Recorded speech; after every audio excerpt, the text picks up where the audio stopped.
una delle letture che si fa della parola di Dio, che dopo aver letto non puoi fare altro che veramente chiudere la Bibbia e metterti in preghiera e dire Signore grazie, perché guardate, Isaia 53, grazie per esservi alzati in piedi, gloria a Dio. Isaia capitolo 53, dal primo verso: chi ha creduto a quello che abbiamo annunziato? A chi è stato rivelato il braccio del Signore? Egli è cresciuto davanti a lui come una pianticella, come una radice che esce da un arido suolo. Non aveva forma né bellezza da attirare i nostri sguardi, né aspetto tale da piacerci.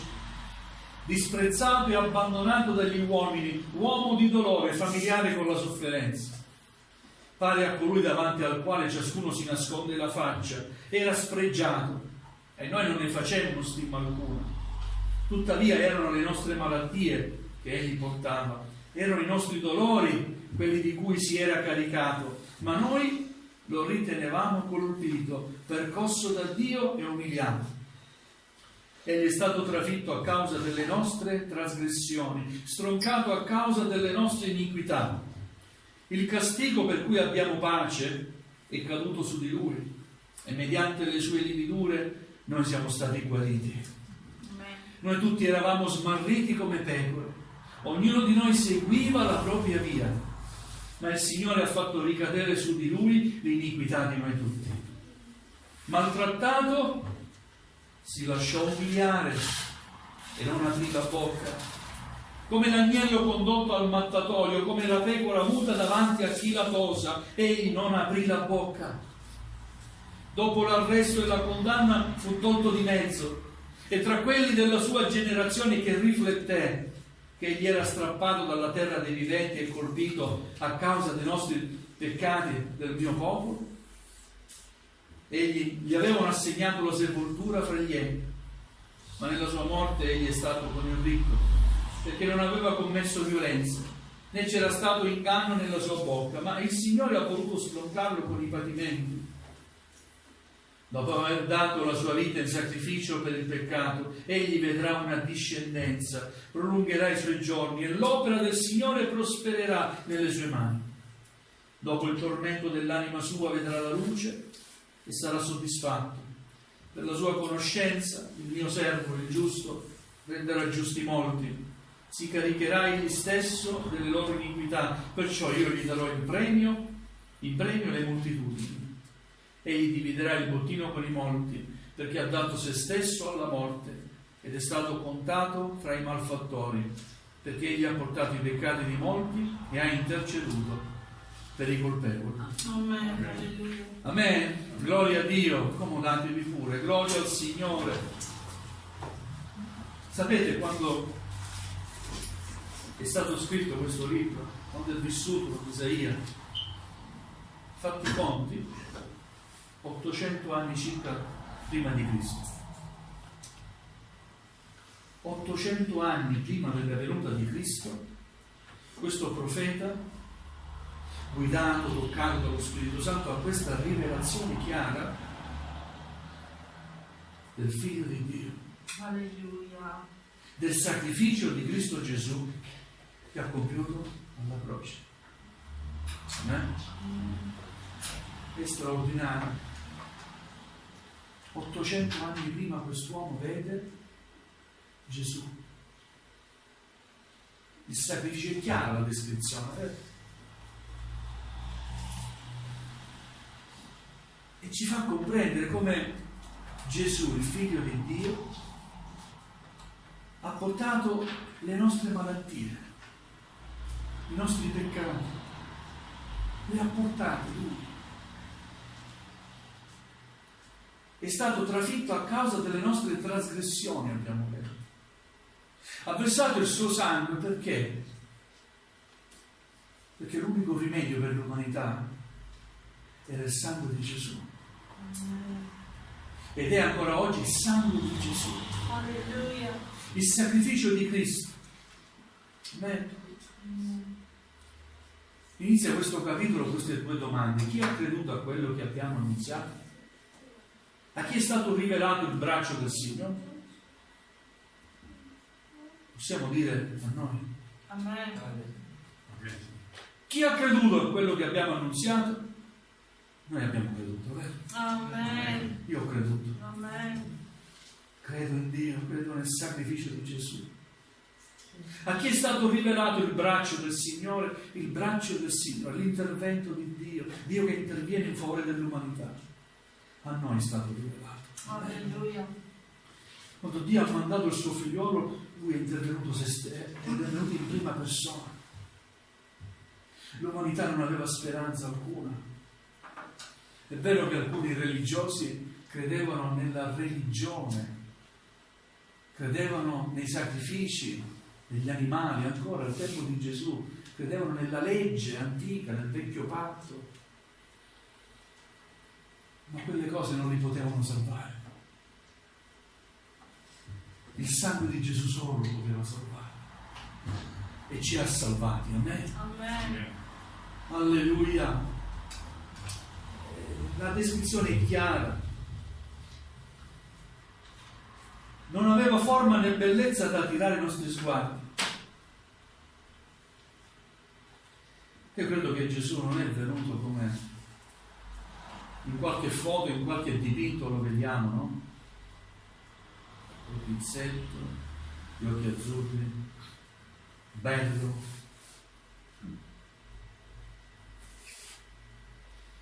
Non aveva forma né bellezza da attirare i nostri sguardi. Non lo so se era brutto Gesù. Io so che la bellezza di Gesù è una bellezza interiore. Gesù non attirava gli sguardi degli uomini, quando lo vedevano, non è che diceva che bello. E quando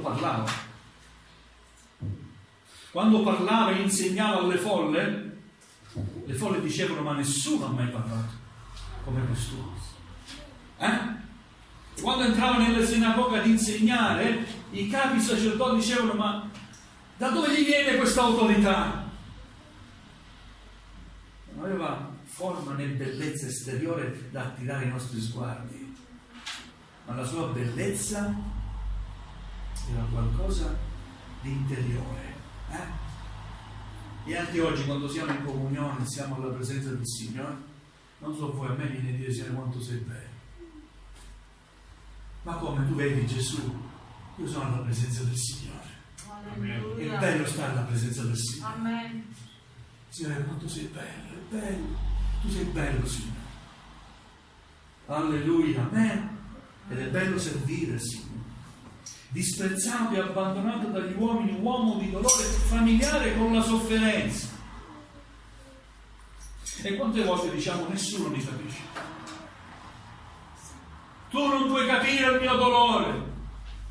Sarà pure vero, ma Gesù comprende il tuo dolore. Amen. Perché è un uomo di dolore è stato. Amen. Gesù ha sofferto veramente. Lasciami dire, più di quanto sei sofferto tu. Uomo di dolore e familiare con la sofferenza. Significa che la sofferenza era sempre presente nella sua vita. Guardate che Gesù è stato anche rifiutato dai suoi fratelli carnali, oltre la mamma, Maria, Giuseppe, conosciamo. Poi Giuseppe e Maria hanno fatto altri figli, aveva fratelli, sorelle, e anche i fratelli e sorelle lo vedevano in giro, non lo riconoscevano come Dio. Uno di quelli che aveva chiamato, per cui aveva pregato, alla fine si è rivelato un traditore. Molti di quelli che aveva guarito, aveva liberato, un giorno davanti a Pilato gli dissero: crocifiggilo!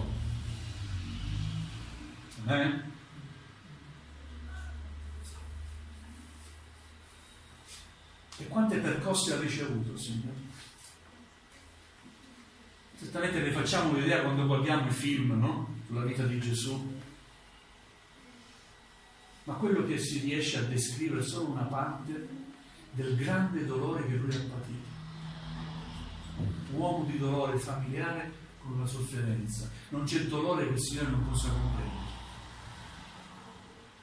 Comprende il tradimento, comprende la malattia, comprende il dolore fisico e il dolore del cuore. Alleluia. Era un uomo pare a colui davanti al quale ciascuno si nasconde la faccia. Era sfregiato.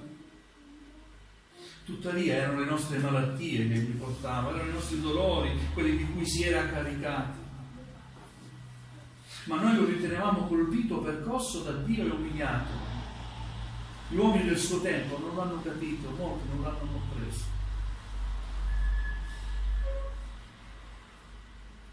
Egli è stato trafitto a causa delle nostre trasgressioni, stroncato a causa delle nostre iniquità.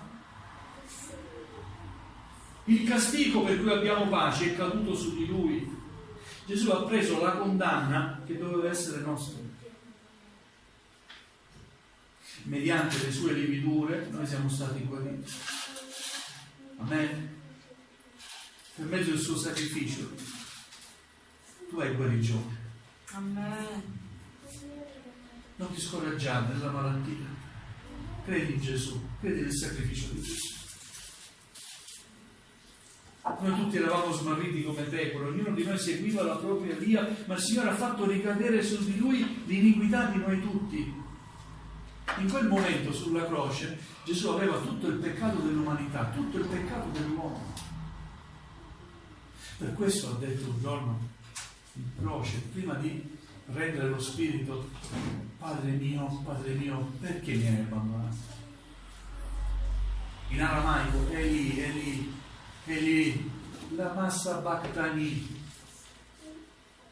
Dio mio, Padre mio, perché mi hai abbandonato? Dio per un momento, il Padre, ha distolto il suo sguardo dal suo figliuolo, perché vedeva tutto il peccato dell'umanità. Il mio peccato anche, il peccato della generazione, di quella generazione ma anche di quella passata e della nostra. Il peccato di tutta l'umanità. Alleluia. Ma Gesù non si è tirato indietro, ha sopportato quel momento, quella sofferenza. Alleluia. Giovanni Battista, quando vede Gesù, prima di battezzarlo, dice: ecco l'agnello di Dio che toglie il peccato del mondo. In quel momento lo Spirito Santo si è usato in Giovanni Battista per rivelare anche agli altri che Gesù era il sacrificio propiziatorio. Quell'agnello senza difetto, senza macchia, senza peccato, puro e immacolato, che sarebbe stato offerto in croce, in sacrificio, e avrebbe sparso il suo sangue. Amen. Alleluia, ecco l'agnello che toglie il peccato dal mondo. Maltrattato, si lasciò umiliare e non aprì la bocca. Come l'agnello condotto al mattatoio, come la pecora muta davanti a chi la tosa, sempre zitto stato. Lo offendevano e lui zitto. Frustato e lui zitto, forse neanche hai, diceva. Lo sentiva dopo. Zitto. Perché quello che stava per fare era un atto d'amore necessario, la più grande manifestazione d'amore. Amen. L'ha voluto fare, l'ha dovuto fare, lo ha fatto senza tirarsi indietro. Dopo l'arresto e la condanna fu tolto di mezzo. Vede anche l'arresto, la condanna. Cos'è questa se non opera dello Spirito Santo? Può un uomo vedere le cose che succedono 800 anni dopo? Eppure Isaia l'ha visto.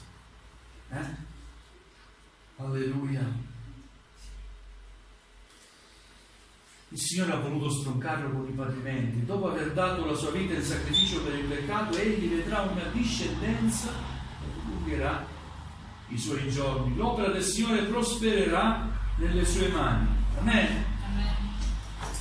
Alleluia. Dopo aver dato la sua vita in sacrificio per il peccato, egli vedrà una discendenza. Noi siamo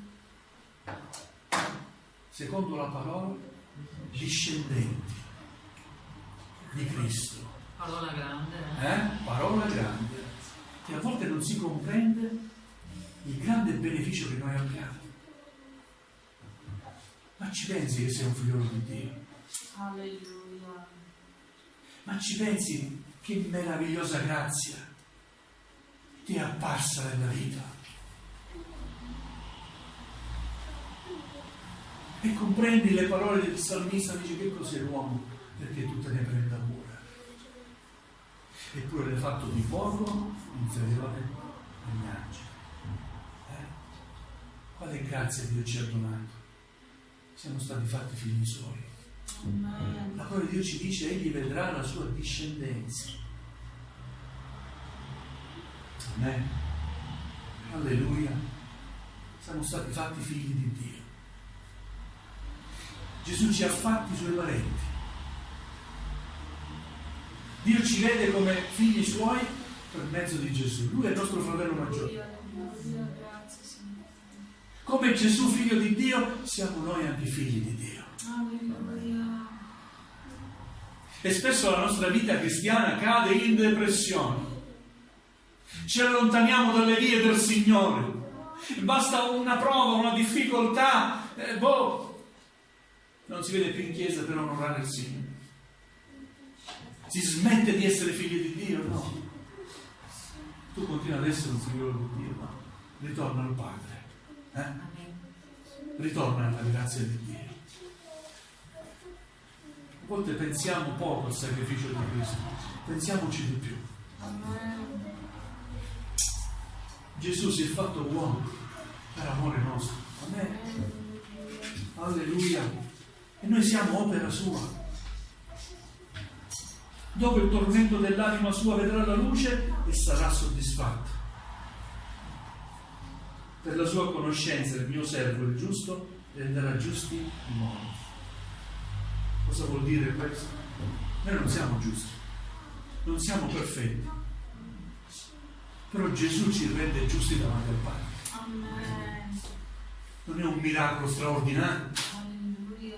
che tu ed io, miseri peccatori, possiamo stare alla presenza di Dio, invocare il suo nome e dire: Padre nostro. Amen. Per questo c'è gioia nel mio cuore. Quando sono alla presenza del Signore, sei in chiesa, c'è il culto, non posso non gioire. Se considero quello che ero e come il Signore mi ha amato e mi ama ancora, non devo gioire alla presenza del Signore. Amen. Capite ciò che voglio esprimere? È qualcosa di profondo. È così bello stare nella presenza del Signore. Potevamo stare ovunque, in altri luoghi, potevamo stare non so dove, ma abbiamo scelto di stare alla presenza del Signore. Perché quel sacrificio di Cristo che noi abbiamo accettato nella nostra vita ha lasciato un segno profondo. E così deve essere. Amen. Il sacrificio di Cristo non deve essere reso vano dalle mie scelte, dalle tue scelte, no. Gesù ha dato la sua vita per te e io sono qui per servirlo. Alleluia. Per dirgli grazie. Alleluia. Ma grazie a parole non basta. Per dirgli: Signore, prendi la mia vita. Amen. Ecco perché sentiamo di servirlo, di metterci a disposizione per l'opera del Signore e dire: fratelli e sorelle, avete bisogno? Io ci sono, cosa c'è da fare per il Signore? Quando il Signore mi ha salvato e toccato la mia vita, io la prima cosa che ho detto al Signore: Signore, cosa vuoi che io faccia?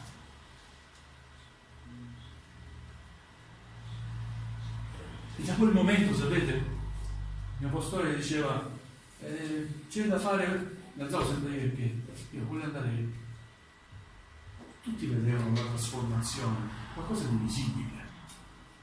Ciò che non facevo prima, l'ho fatto dopo, mi veniva facile, naturale, perché il sacrificio di Cristo ha avuto un valore nella mia vita, gli ho dato valore, l'ho accettato nella mia vita. Mi sono sentito figlio di Dio. Alleluia. Dopo tutto quello che avevo fatto e allontanato dal Signore, il Signore mi ha fatto un suo figliolo. Io non ero degno, non sono degno, ma Dio mi ha fatto un suo figliolo. Ed ecco, mi sentivo sempre spinto. La chiesa di Augusta, mi ricordo, 30 km da Lentina, il mio paese. Ricordo il mio pastore. Cerco qualche giovane che voglia dare una mano a mettere sulla tenda e partevamo. Io porto i giovani. Siamo qui, siamo nella chiesa di Lentina, ho voluto darvi una mano. Oh, gloria a Dio, fratelli, dateci una mano, prendete. Montavamo la tenda, tutto era pronto per poi la sera c'è il culto. Bene? Vieni il mio pastore, Marco, sei libero? Sì, vieni con me, facciamo una visita. Si portava una visita, regalanza. Che gioia nel mio cuore. Perché il sacrificio di Cristo ho capito che non deve essere vano. Quel dolore che lui ha patito non deve essere inutile. Quanto ha sofferto il Signore per la mia vita? Parlo per la mia vita, ma spero che ognuno di noi possa dire amen anche per la mia vita. Per noi il Signore ha sofferto, ha dato la sua vita.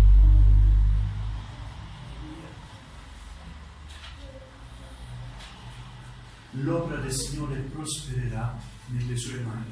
Alleluia. Io credo a questa parola. Amen. Cosa vuol dire questo? Noi lo siamo pochi.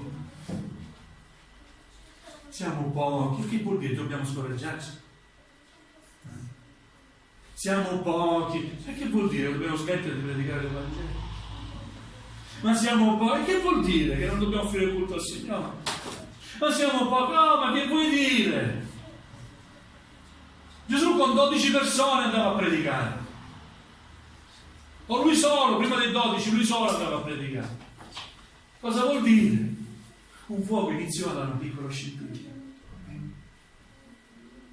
Da una piccola cosa, una piccola parola, da un uomo solo.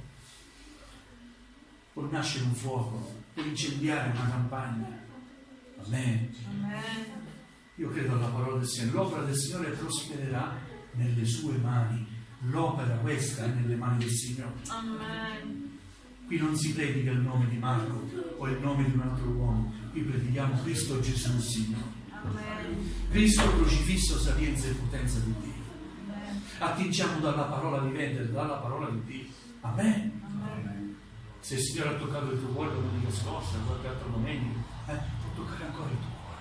Amen. Può fare di te quello che neanche immagini. Può fare di te uno strumento nelle sue mani di evangelizzazione. Amen. Per incoraggiare altri. Gloria a Dio, perché l'opera prospererà nelle sue mani. L'opera di Dio prospererà nelle mani di Cristo. Amen.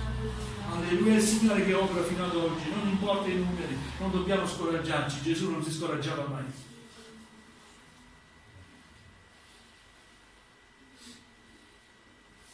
Dopo il tormento dell'anima sua, vedrà la luce e sarà soddisfatto. Signore, sei soddisfatto? Sei soddisfatto della Chiesa di Vittorio Re? Sei soddisfatto della mia vita, Signore? Io voglio soddisfarti, Signore. La mia gioia, la mia felicità è nella tua soddisfazione. Alleluia. Fratello, io non cerco la mia soddisfazione. Io cerco la soddisfazione del Maestro. Quando sento che Lui è soddisfatto, io sono felice. Amen. E sono felice quando so di aver fatto quello che Lui mi ha detto di fare. Non importa il risultato, quello che vedo, quello che non vedo, non importa, ma se ho fatto quello che il Signore mi ha detto di fare, io mi sento soddisfatto. Amen. Perché credo che è Lui che opera. Credo che c'è chi semina, c'è chi pianta, c'è chi annaffia e c'è chi raccoglie. Alleluia. Sapete? Al tempo di Paolo c'era nella Chiesa insomma, una sorta di pensiero di dire io sono di Pietro, io sono di Paolo, come dire io vengo dalla testimonianza del ministero di Paolo. Grande uomo di Dio, chi può dire qualcosa? Io vengo dal ministero di Pietro, grande uomo di Dio, che può dire qualcosa. Io vengo da Giovanni, grande uomo di Dio, chi può dire una cosa? Grande discepolo, appoggiava la testa sul petto di Gesù, chi può dire qualcosa? Paolo dice invece noi tutti veniamo da Cristo. Amen. Non dite io sono di Paolo, di Pietro, di Giovanni, noi tutti siamo di Cristo. Amen. È vero, c'è chi annaffia, bravo ad annaffiare, Dio lo ha utilizzato ad annaffiare acqua, portare acqua, e annaffiare la testa. C'è chi invece è bravo a scavare, usare il trattore, seminare, bravo, pure quello ci vuole. C'è chi è bello a potare, pure quello ci vuole nella campagna, vero? Ma chi è che raccoglie? Chi raccoglie il Signore, vero? Amen. Noi apparteniamo al Signore. Amen. Se lavoriamo per Lui, per la sua gloria. Se abbiamo da fare qualcosa, è per la gloria di Cristo Gesù. Amen. Amen, gloria al Signore. Alleluia. Perciò io gli darò in premio le moltitudini, egli diventerà il bottino con i molti, perché ha dato se stesso alla morte ed è stato contato fra i malfattori, perché egli ha portato i peccati di molti e ha interceduto per i colpevoli. Alleluia. Qual è il premio di Dio? Dio premia il suo figliolo Gesù. Qual è il premio di Dio? Che nella Chiesa non si adora Sant'Antonio, San Marco, Santa Sofia, Santa Barbara. La Chiesa adora Cristo. Amen. Questo è il premio di Dio. Alleluia. Amen. La Chiesa adora Cristo. Amen. La Chiesa è del Signore. Amen. Io sto vicino alla Chiesa che i cattolici chiamano San Pietro e Paolo. La Chiesa di Sant'Antonio. La Chiesa è del Signore. Amen. La Chiesa è di Cristo. Gesù ha dato lo saluto per la Chiesa. La Chiesa onora, adora, serve, innalza il nome di Gesù.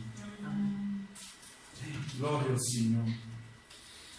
Alleluia. Prima di concludere voglio leggervi quanto è scritto negli Ebrei, capitolo 9, riguardo al sacrificio di Gesù. Allora, lo scrittore degli Ebrei scrive agli Ebrei perché erano ancora legati al vecchio patto ed erano anche convinti che bisognava offrire sacrifici così come il vecchio patto prevedeva. Invece lo scrittore agli Ebrei, che qualcuno dice è l'Apostolo Paolo, come non c'è scritto, io non mi sento di dirlo, però potrebbe anche esserlo, no? Lo scrittore agli Ebrei, questa epistola, invece fa capire il vero sacrificio, quello che dura in eterno, è stato fatto una volta per sempre, è quello di Gesù. Ed è l'unico sacrificio che toglie i peccati. Alleluia. Leggiamo Ebrei capitolo 9, dal versetto 11. Ebrei capitolo 9 dal verso 11.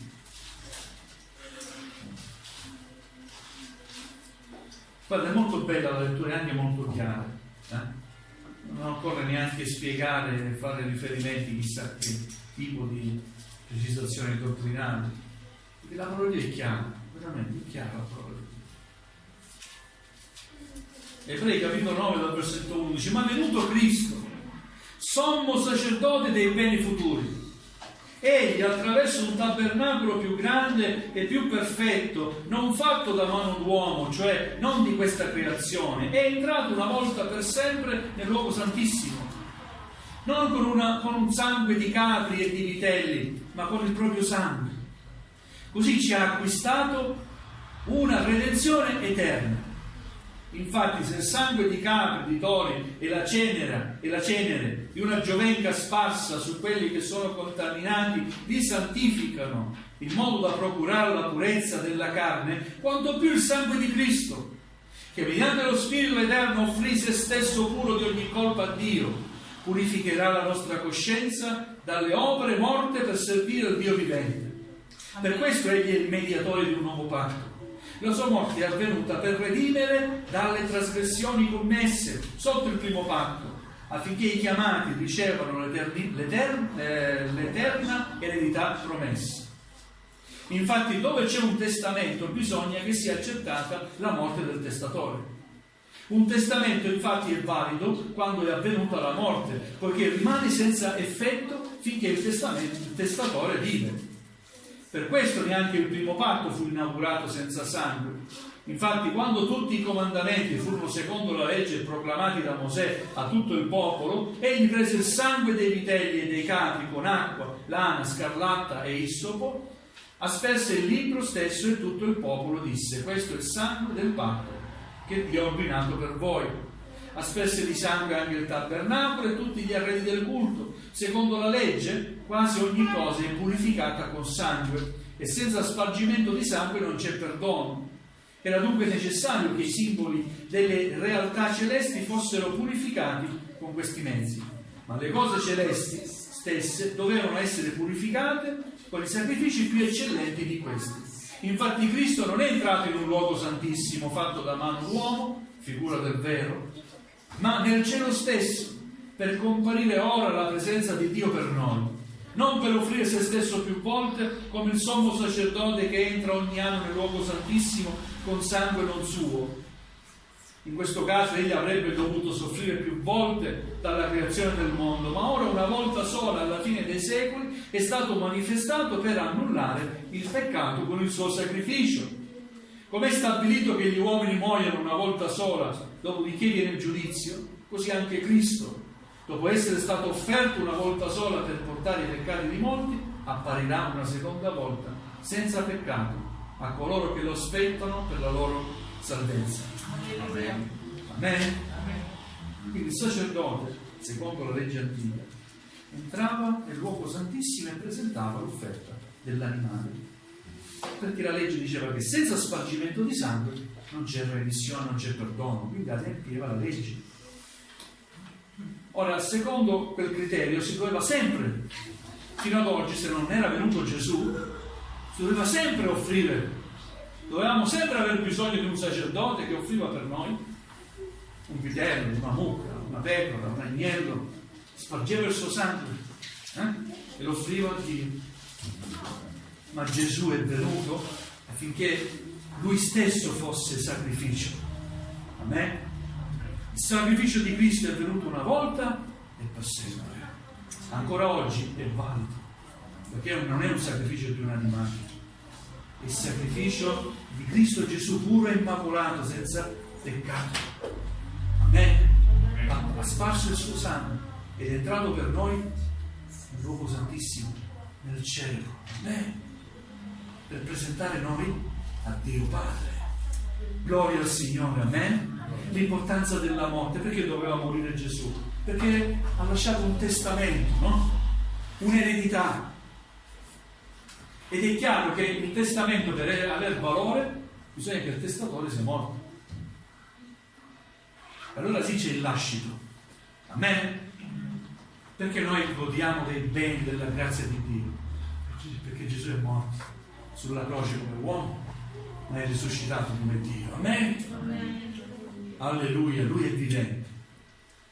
Ora aspettiamo il suo ritorno, dice la scrittura. È venuto una volta nel mondo, ha preso i peccati nostri, è salito in cielo, adesso ritornerà puro e immacolato dal cielo, tornerà per noi, per darci la conclusione dell'eredità.